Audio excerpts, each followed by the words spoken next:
What's up, everybody? Welcome to another episode of Where Did All My Friends Go? A podcast about life in the music industry. I'm your host, Patrick Turnowski. With me again is Matt Reed. How's it going, homie? Good, Pat. How are you? Good. You sound really quiet there for now. Really quiet? You're real quiet.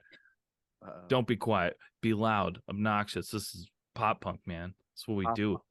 Today we've got Dave and Ryan from Names Without Numbers, rocking and rolling out of Omaha, Nebraska, the Cornhusker State. Woo. Dave, Ryan, welcome to the show. Hey, thanks for having us. Yeah, it's always good to talk and hang out with you guys. Yes, we longtime friends. You know, I don't even know where it begins though, to be honest. I know it as we were talking earlier, it did start with Sam Dean for sure. Yeah, Sam's the magic link, if you will, I suppose, in our bromance years. It's true. I think that like Sam Dean, owner of Plug Your Holes, fantastic human being. Shout out. He's kind of like my Kevin Bacon. I feel like so much of my life can be just linked back just to Sam Dean. That's good. I mean, who doesn't like bacon? That's great, right? So everybody loves bacon. So. Yeah. I do feel like that guy knows like everybody in the industry, honestly. He kind of just, I feel like that guy just knows everybody in every industry. That's true. Yeah, everything. Yeah. So we'll go right into it. So at the time of this episode, your new song Florida hasn't officially come out yet. You released the lyric video, correct? Yeah, lyric video came out last week, but the official release happens Friday the 13th, which is 2 days. Heck yeah. So the new song is called Florida. Tell us a bit about the song. The song is about just being okay with things as they are. There's so much in life that you have no control over, almost everything. So it's about just riding that flow, which is why it's called Florida. Flow Rider. And has a lot to do with hip hop artist Flo Rida as well. Yeah, for sure. That was my little dad joke of like, oh yeah, it'd be cool to ride in the flow. What can we title that? Oh, Florida. That's kind of fun. Nice. And I did get an opportunity to check out the new song. It's awesome, just like every other Names song. Thank you. If anyone hasn't heard it yet, go. It's at the time this podcast comes out, it'll be streaming everywhere. So everyone go listen right now. Streaming everywhere. With Florida and your last single, Empire on Fire, which you released last April, is this leading up to a new EP or album, or are you currently focusing on singles at this time? Yeah, so we had Empire on Fire a while back, and then after that we had You Do the Talking. I think You Do the Talking is the most recent single prior to Florida, but yeah, so that's right. We will have a collection of songs we're hoping to release as an EP in springish time. So nice. So yeah, we do have probably another single come in, and we're working on tons of new music right now. So awesome. Yeah, it's kind of cool to like release one at a time. I don't know if we did that by design, but it's been because if you put out an album or even an EP, it's like you've got this like attention span problem with people anymore. But if you put out a single at a time, then they pay attention for that, to that single for a lot longer. So absolutely, it's been working out. Gives you a lot of stuff to keep just promoting, putting that promotion train going. Right. Yeah, that's kind of our goal. That's kind of our goal right now, is get this single out here in January. Then hopefully within the next, month or so, we'll have another single. And then maybe, a month or two after that, who knows, maybe like the actual EP with another song, kind of like an unreleased song will be on that as well. And we'll be able to promo that as as an actual collection of songs and have it available. Love it. Absolutely. Your first show was in 2001, opening up for Jimmy Eat World before their breakout album Bleed America. Thinking back on that, where does that rank in Name's most awesome moments? Were you guys fans of them at the time? Oh yeah, I would say it's up there with one of the best moments, one of the better moments in our career. I think they were probably one of the top 5 bands, like in terms of influence on us and what we were listening to. I personally was probably listening to them, well, probably them and the Get Up Kids, like more than any other band at the time. So that was like, I don't know if that speaks to where things are going, but that was like the high point of our career, and then it just all went down. It's wild to think that, like, especially your first show was playing with Jimmy Eat World, and back then, I think their latest album at that time was Clarity. And so like that's an awesome record. But then the album directly after that, Bleed American, they just exploded, and you're like, I fucking played with them. That was my first show. Yeah, it was pretty crazy. I'm trying to remember how many people were actually there, because Sweetness just got leaked. Okay. On Napster. Oh, baby. And so that's when like my a little heart. of that, like a lot of that like hype and a lot of that buzz was starting to happen of like, like what the crap, do you have you heard this new song? It got leaked and it's like the best song ever. And I booked the show. We were booking shows off and on back then as a band and as a small side hustle. And it was just like an off day they had from a tour they were on with, I think, Jejune. Okay. Jejune or like Jebediah. But anyways, they were just on tour, had an off day. I got them for like $500. And I think there was maybe 300-ish people there. So it was crazy. And it was before, like Dave said, Sweetness hadn't necessarily come out yet, but it's leaked. And you could go see them. I've seen them maybe a dozen times since then, and you can't hear that song really because everybody's singing the whoa. At that point, no one knew that. Like, so it's kind of cool to look back and like they were kind of, I mean, obviously not unknown because there were 300 people there, but they were definitely not a big thing at that point. Yeah. Right. They were and funny thing about that, they were on a break or whatever, like Dave said, but they were having some fun in Omaha that day. And they were a little bit tipsy by the time they got to the show. They had a lot of adult beverages that day. Yes. And were they were stumbling. Oh yeah, were they like performance-wise when they got up there? Were they still, pretty damn awesome? Oh yeah. They took the day, but I think I remember one of them loading in some of their equipment and falling like down the stairs with it. Oh no. that's how bad it was. Yeah, I think you've probably been there, Pat. It was at the Sokol Underground. Oh yeah, that's a good place. Is that still there? It is, but it's still not going. Like, no, it's not operational. It got bought by a big promotion company here in town, and they remodeled the entire building. So they're just doing like really big shows upstairs now in the main auditorium. Nice. Yes, I believe I have had a couple opportunities to play the Underground. It was good times. It's a good place. Yeah, great place. And the place now is awesome. It's called the Admiral now, and they get great bands coming through there. Heck yeah, that's awesome. So we've known each other for many years now. Dave, I mean, I've stayed at your house. We've seen each other in our underwear.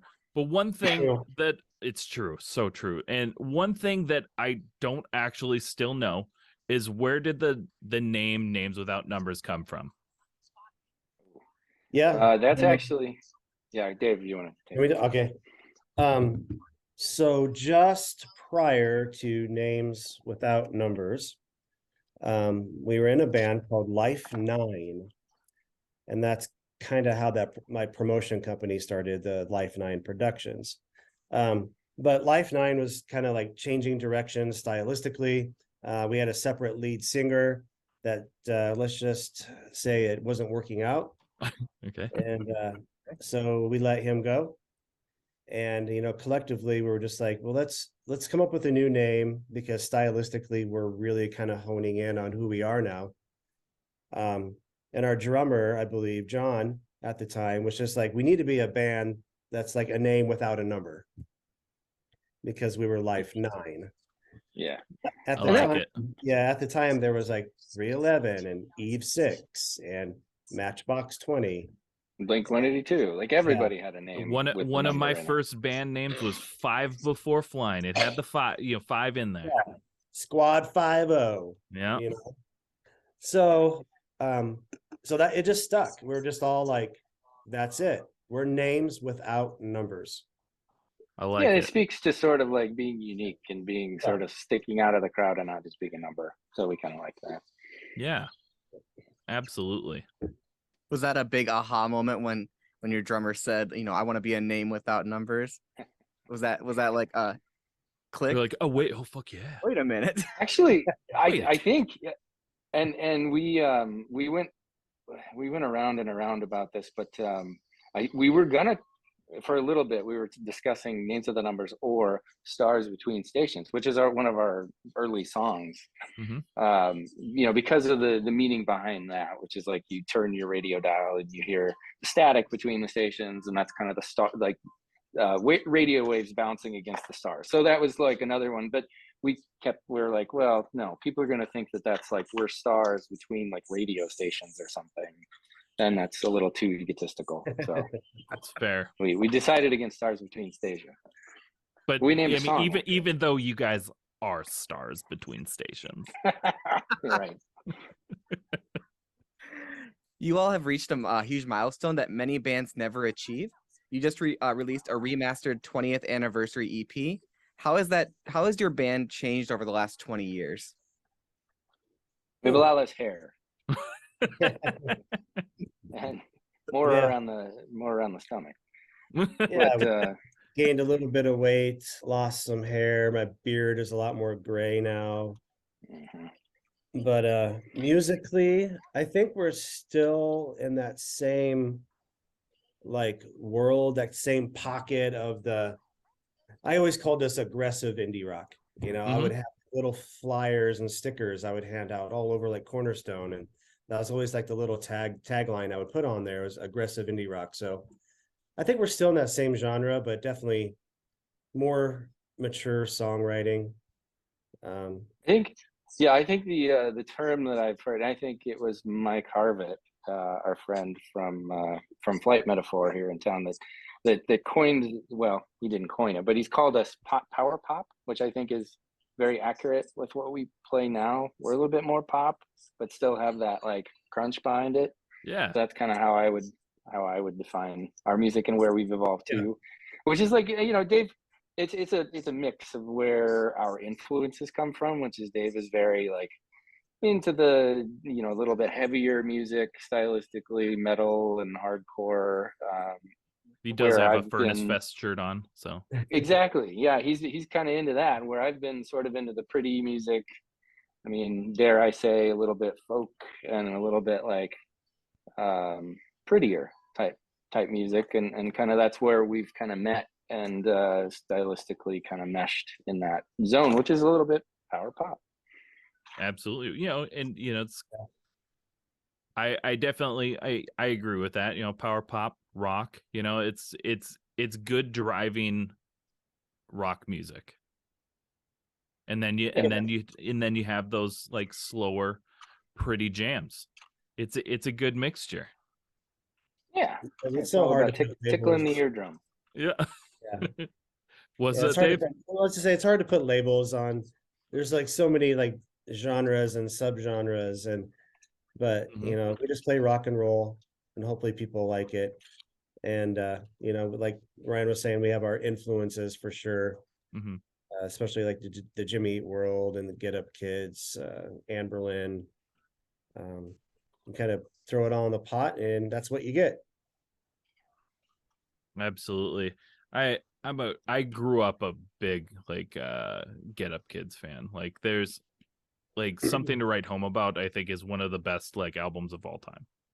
I don't disagree with you, my friend. I think I've worn I wore out that CD, and I still listen to that all the time. Like, it holds up. Like, whatever, 20 years later, like, I can listen to it from start to finish. Yeah, it's fantastic. Absolutely. And I think, like, to me, that's also one of the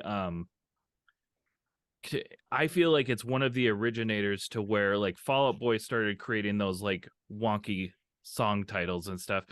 But I mean, one of the song titles from Something to Write Home About is a line from Pee Wee Herman, you know. Yeah. I'm a rebel Don, or I'm a loner Dottie, a rebel. Like, yeah. That was one of the first times I saw somebody do something like that, and I was like, that is one of the greatest song titles ever, because that movie rules. Yeah, for sure. And it's like a very emo thing to like just have a sentence as your title. I mean, even like the names of the bands, like names of that numbers is like, you know, kind of, that was the emo thing to do, is like a long title.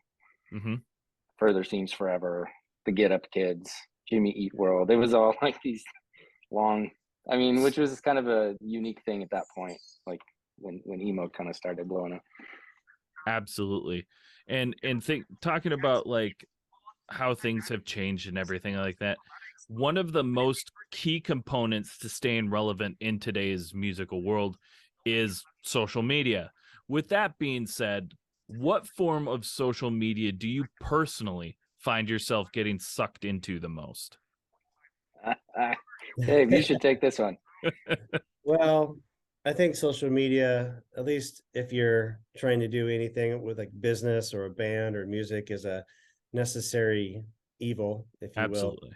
will. But I mean, Facebook and Instagram are the two big ones for probably me personally and our band. Even like sometimes you have to look at your age demographic, you know, who what's your target audience? You know, are we reaching 14-year-olds, or actually are we reaching people in their 30s and like that? So just Facebook, Instagram. Yeah, I let that, it's sort of tongue in cheek with that, but I let Dave handle that because I am social media agnostic. Okay. I am like, I don't have any accounts. Wow. And I'm very proud of that. Like I've kind of closed them all because it leads me down a bad path. There's so much crap out in that, you know, in those spaces that it just gets me down. Like number one, I don't need to hear about my high school friends, kids, what they're all doing. Like I just don't care. Like if we were close enough friends, we'd talk about it on the phone or we text about it. Like I don't need to, you know, hear random stuff. And then the rest of it is just negativity. So I just don't want to expose myself to that. And Dave, you know, he rolls his eyes and we need the clicks and we need you to support and share and comment and but I'm just like, I just can't do it. I can't support that whole cesspool of negativity. Cool. And with everybody listening to this on social media right now, no, I mean, I definitely agree. There are definitely some that are more toxic than others, of course. The one I find myself just endlessly scrolling now is TikTok. It is dangerous with how much like time I could, like, I will be on there thinking that I've only like looked at a couple of things for like 2 minutes, but it'll have been a half hour and I'm like, shit. Yeah, they do. Like my friends will send me TikTok, and the algorithms are what get you because they like learn what you're interested in. Like I know you swipe fast, and it's like, oh, he doesn't like that. I know. Stuff. I'm just like swiping. I'm like, oh, I like this. Oh, I like this one too. I'll just keep going. Matt, you're a TikToker as well. Oh yeah. I don't post as much, but I definitely get sucked into TikTok a little too much. But that algorithm it's too good. You got me. You artificial intelligence, you know what I like. Yeah, I mean, Names has a TikTok, but we don't use it. So it's there. I don't have the time to, I don't know. People say I should do it because it's reaching lots of people, but I don't know if it's the age demographic that we need to reach, but maybe it is. Who knows? I think realistically, I think TikTok is everybody's demographic currently, at least anything up into like from 18 until like our age range, like up until like mid 40s currently is who it is going after, like all of us. And because I mean I've seen like people like my grandparents' age just scrolling on TikTok. Or not my grandparents, my parents' age, and scrolling TikTok and stuff. And it's wild because it is the most popular form of social media, and I have seen bands blow up off of it. I mean, I talk to record labels and I work with some of them, and is currently one of the ways that bands are being found. But like labels search on TikTok for bands now, and it's also, TikTok is also one of those things that's, you have to keep up with it.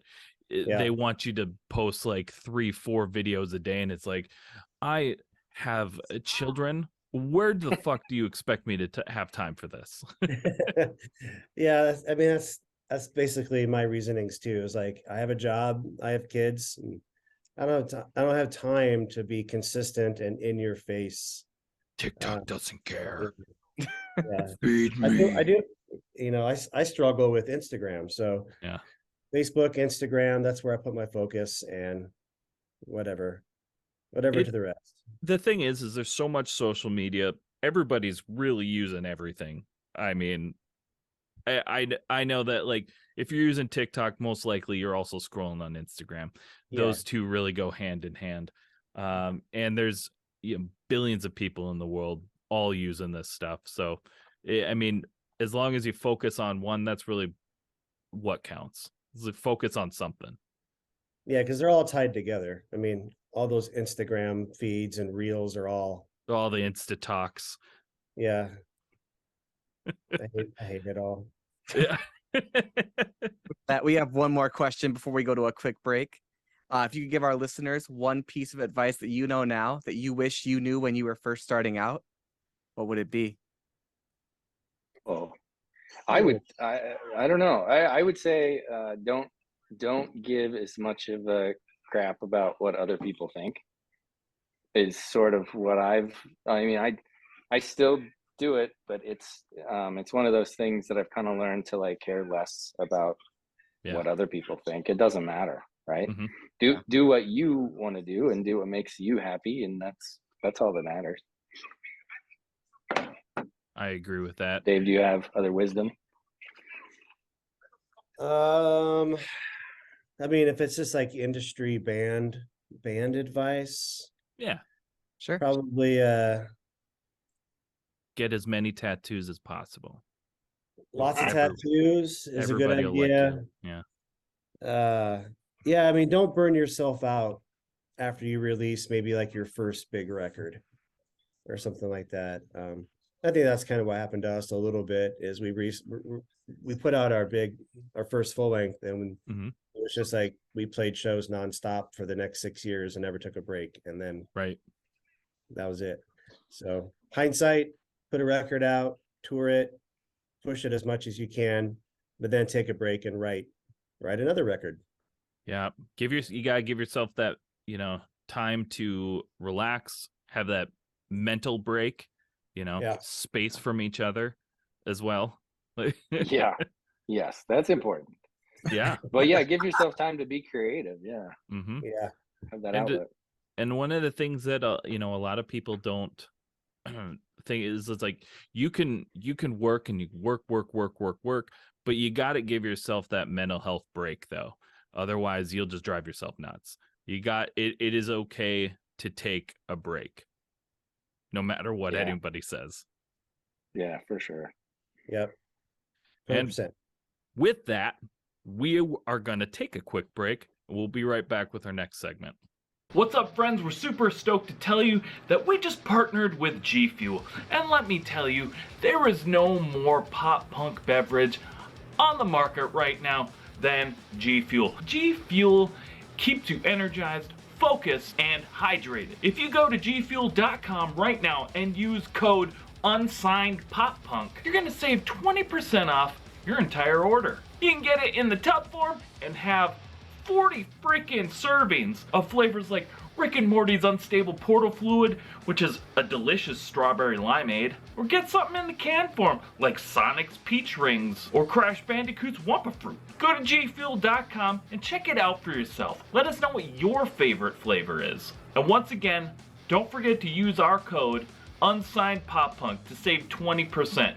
It's a heck of a deal, man. And we're back. Thank you so much for sticking around. We're going to hop into my favorite segment, and I hope to be yours too, the Food for Thought segment. So we're going to talk about food. We've had a lot of time where we used to have a segment where it was obscure questions, but it turned out to always just be food. And who doesn't want to talk about food? Yeah, I'm going to love this section. I mean, 90% of the Food for Thought questions always were about food, because it's 6 o'clock when we're doing this, and that's food time for most people. I know almost every time I haven't eaten yet, and so when we start working on these Food for Thought questions, we're like, man, I'm hungry. Let's ask a food question. And so we're just like, screw it, let's go all in on it.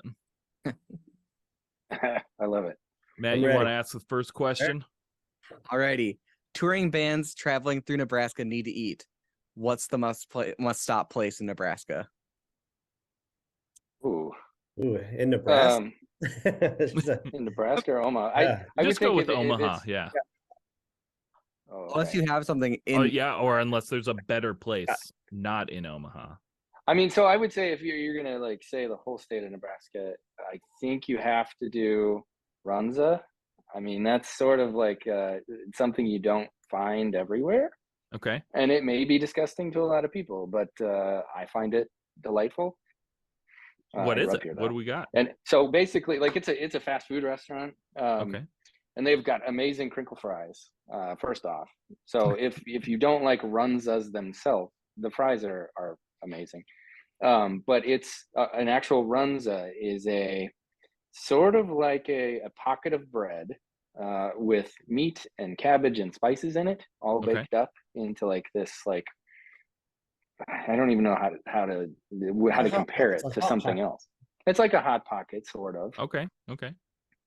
But yeah, it's like a beef, spiced beef Hot Pocket, essentially. But it's like runs a restaurant, and it's all over Nebraska. They've got dozens.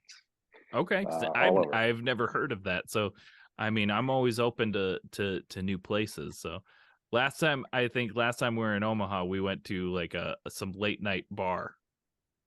Whoa. Yeah. Where was that, Dave? Was that just the Dundee bar? Not Dundee. Yeah. But, it was right down on Maple from the venue. Yeah. So. It was good though. I forget what it was called. Yeah. It was a good place though. Yeah. It was very late.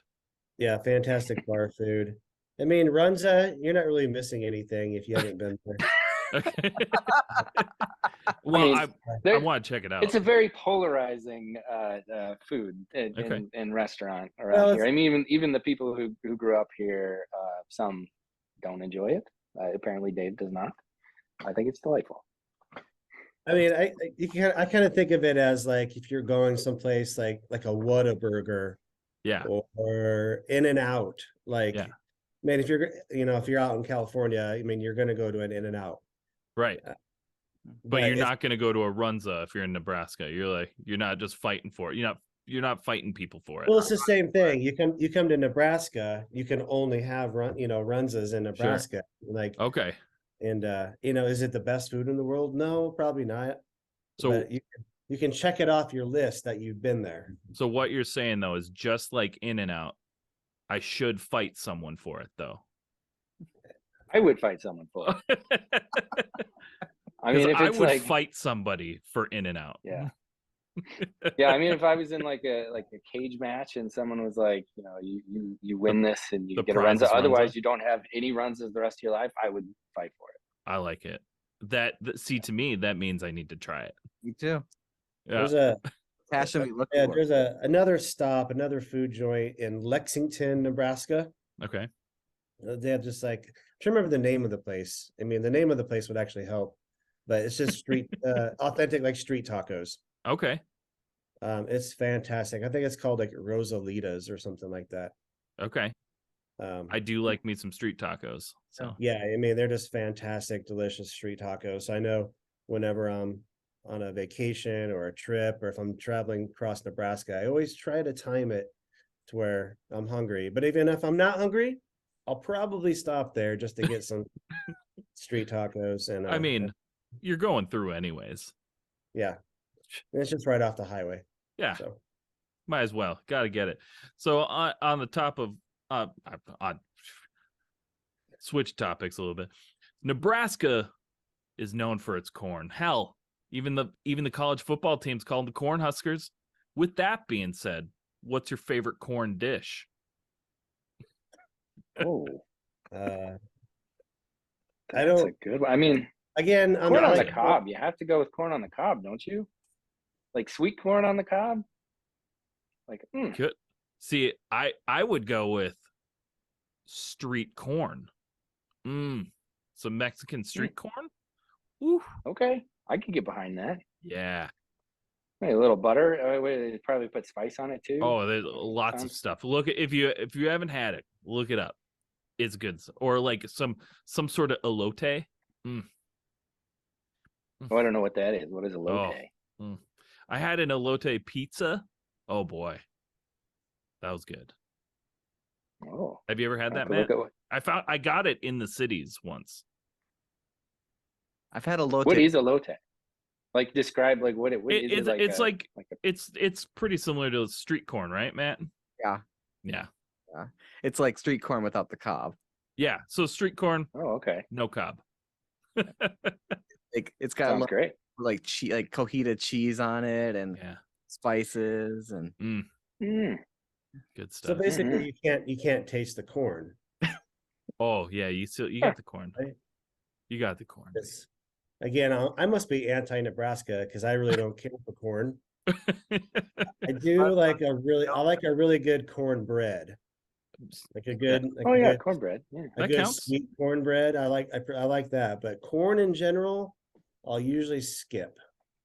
So this just came to my mind though. Very polarizing corn option here. How do you guys feel about like cream corn? Oh, I'm in. I'm in on the cream corn. Yeah. Yeah. Honestly, I don't know if I can think of too many corn dishes that I don't enjoy. Maybe it's just because I grew up here. I mean, it wasn't like the potato famine of Ireland or anything where we like only exclusively ate corn, but like I've had a lot of foods with corn in it, and I'm good with all of them. You're for it. You are for corn. Yeah. Mm-hmm. Yeah, I'm Forrest Gump. Like I could have it this way, I can have it that way. I can have cream corn. I could have corn chowder. Like I can have corn as my musical artist of choice as well. I'm in it. Good. I mean, I think that's the next music video is just a parody of Forrest Gump, but it's names without number. Yeah. Or you redo a corn music video. I don't know. I was never really into corn. I don't know about you, Dave. The corn with a K. First record, maybe second, maybe third, but after what was the name of their third record? Chutes and Ladders. I don't know. I don't remember. I just remember like the first art was pretty cool. The first album, there was three. Yeah, the third one I think was like the most popular one that had like Freak on a Leash and stuff on it. Yeah. After that, I kind of fell off the corn wagon. Yeah, you fell off the cob there. I did. Man, you're on fire tonight, Pat. I'm feeling good. I'm feeling good, guys. Super corny. So corny. Oh, very corny. Now, I hate to bring us off of our corn topic, unless corn could be your answer in this next question. I highly doubt it, but it could be if you want. So you need to add one more food to complete the infinity gauntlet of pop punk foods. Pizza and tacos are already there. What's the third option for pop punk food? Oh, I don't know. I mean, burgers is pretty straightforward. Yeah. On the road. Yeah, anytime, anywhere sort of food for me. Yeah. I'm having that for dinner tonight. Nice. It doesn't get more pop punk. Yeah. Than burgers. I mean, it's cheap. You can eat it in a van. Mm-hmm. It's all like, not super messy. I think I would put that on the Mount Rushmore of pop punk food. Oh, I love it. I can get down with that. Yeah, a good burger. You support that decision there, Dave? Yeah, something that's that quick and easy that you can get on the road. Mm-hmm. Yeah, because I mean that's the same thing with like pizza and tacos. I mean you can almost get that anywhere. Like and I feel like that's got to be a key component in your choice. Can I get this at some sort of truck stop or something? Yeah. Tacos most likely not a truck stop, but like a frozen burrito, I think that counts. It goes in the taco category. Mm-hmm. Mm-hmm. Yeah, for sure. Because when I'm thinking like that's risky, but yeah, like those big frozen ones. Oh yeah, those are good. Yeah, the other thing I just popped into my head is anything on that the roller grill. That's pretty on the road. Like, give me something fast, and those are at every gas station. They're so good across the country. Like, they shouldn't be as good as they are, but they're so good. I'll never be upset if somebody handed one of those like taquito things to me. Yeah, as I say, taquitos and hot dogs. Mm-hmm. Yeah, I mean, super risky for whoever's driving, which is me. Or me, yeah. I'll stick to maybe some chicken strips. Thank you. Well, that's it. That is the end of our food for thought segment. We have one more segment left. This is our rapid fire questions segment. Ooh. Friendships will be tested. Rapid fire questions. Now, ready. This gets intense here. This is heated rivalries. Let me stretch. Yeah, you should stretch. Yep. Okay. Mm-hmm. It's like getting out of bed. Before you get in the pit, you got to stretch. I think I'm ready. Mm-hmm. Mm-hmm. I do the windmills and.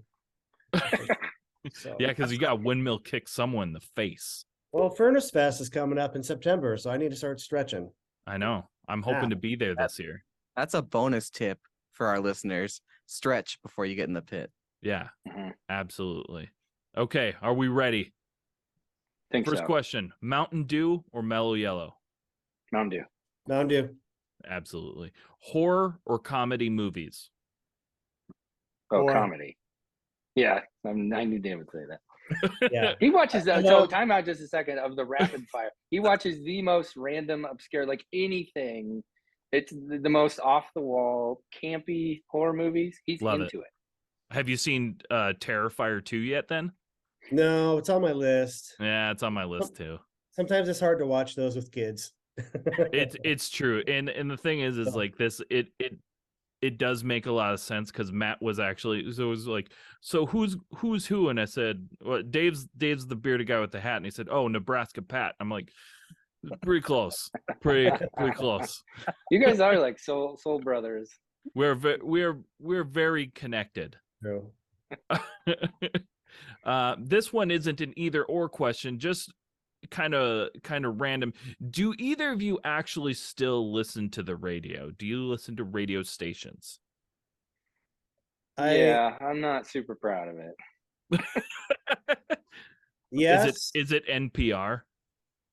Actually, most of the time it's NPR, honestly. But every once in a while, when I'm like, because I've become a kid taxi driver, right? It's just to kind of in the background and make sure there's something going for them to listen to. That's about it. And mine is either some sort of talk radio or the oldies station, which is Nirvana now. So yeah, that's awesome. Yeah, Pearl Jam and Nirvana, they're oldies now. Yeah, or 80s, 80s. I still listen to the radio, but probably for different reasons. I feel it's always my job to keep current. So I listen to the radio just to be like, well, what the heck are they even playing? Like what is on the radio? What are some of the bands that are getting spinned? Are they playing anything cool? Most of the time, no. But at least it exposes me to actually what's being played on the radio. So I do it more from like a research aspect. Smart. And the good pretty news much is just listen to oldies.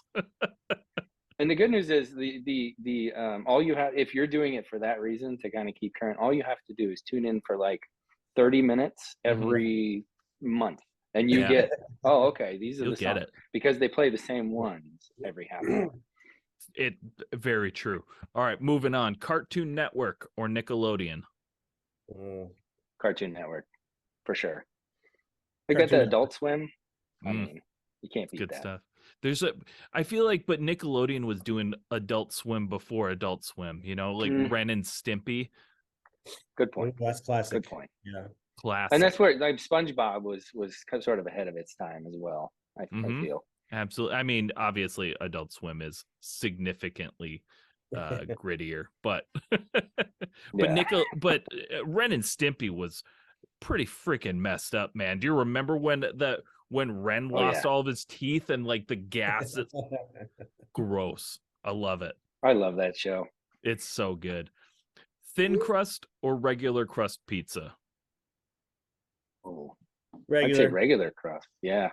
I'm not eating cardboard. I don't know, that's what that thin crust seems like to me. This one is very important. Lindsay Lohan or Tara Reid? Tara Reid.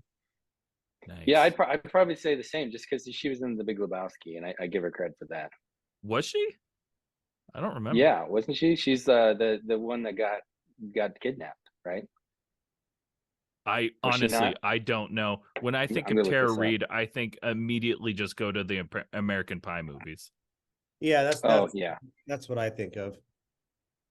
Yeah, so Tara Reid was the one sitting in the chair. She was Bunny, is her name? You only see her in like a scene or two. But Tara Reid's fantastic as well, though. I mean, you got Sharknado as well. Yeah. Cinema masterpiece. Classic movies. Right A-list. We got two left, and that's it. And then we'll get you on your way. Newfound Glory or MXPX? Oh. Yeah. MXPX. Nice. Yeah. I mean, that's like old school for me. That was like the formative years. So yeah, I'd say MXPX. Mm-hmm. This is the last one. This one, I have faith. I look at you guys and I know that you've got this one. One of you or both of you, can one of you sing us the O'Reilly Auto Parts jingle? O'Reilly Auto Parts. O'Reilly Auto Parts. Yeah, that's right. That ow at the end is my favorite part. And with that, you guys did it. You finished the podcast. Now's your chance. Let everybody know what you got going on, where they could find you, and what's next. Yeah, check us out. I'm in a hole. Dave, you tell them where we're going to be at. Yeah. So Names Without Numbers is pretty much our handle everywhere. You can find us. nameswithoutnumbers.com, Facebook, Instagram, Apple Music, Spotify. Just type in our band name and you'll find us. That's our handle. Brand new song, Florida. Check it out, share it, like it, tell your friends. Hell yeah. Well, Dave, Ryan, thanks so much for hanging out with us. Thanks for, if you guys are watching, thanks for showing the entire world your little skateboard collection there, Dave. They're beautiful.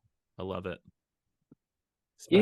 He thinks he shows it off like he's some sort of boarder. He's not. He doesn't skateboard.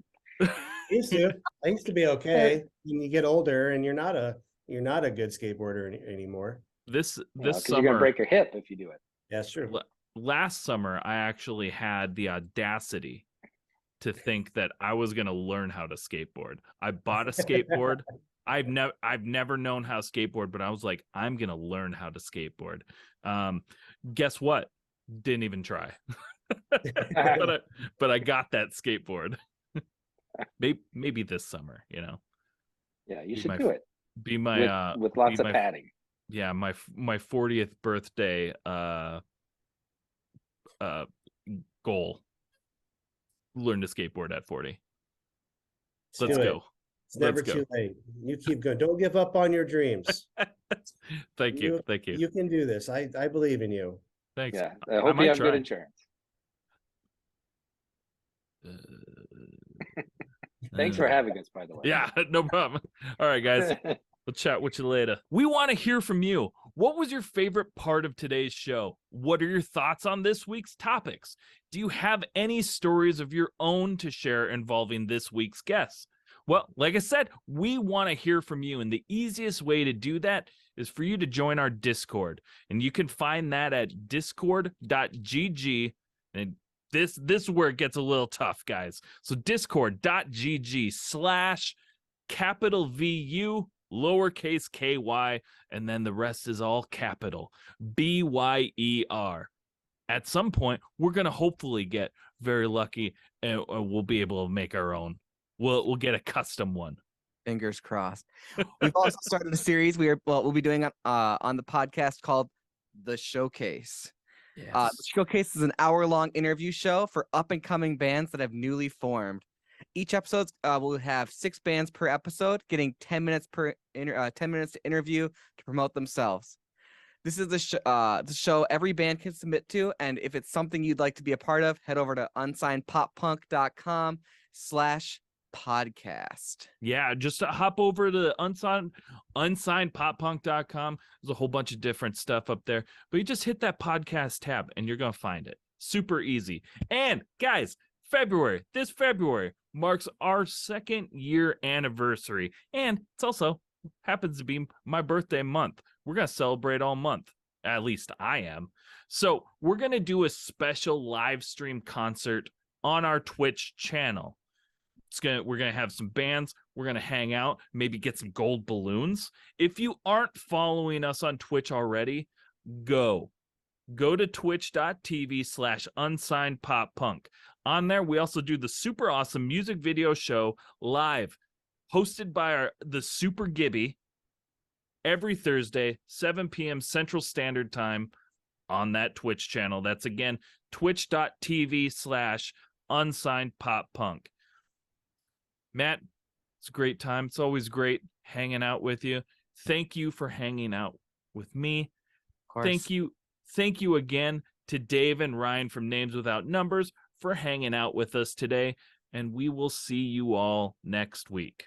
Thank you so much for checking out the show. Please hit that like, subscribe, or follow button so you never miss an episode. And thank you so much to those of you who already are. Check us out on Spotify, Apple Podcasts, YouTube, or anywhere else you stream your podcasts. If you're in the position to help us grow and like behind-the-scenes access and exclusive shows, head on over to our Patreon at www.patreon.com/unsignedpoppunk. Let us know in the comments who you'd like to see on the show and what other content you'd like to see.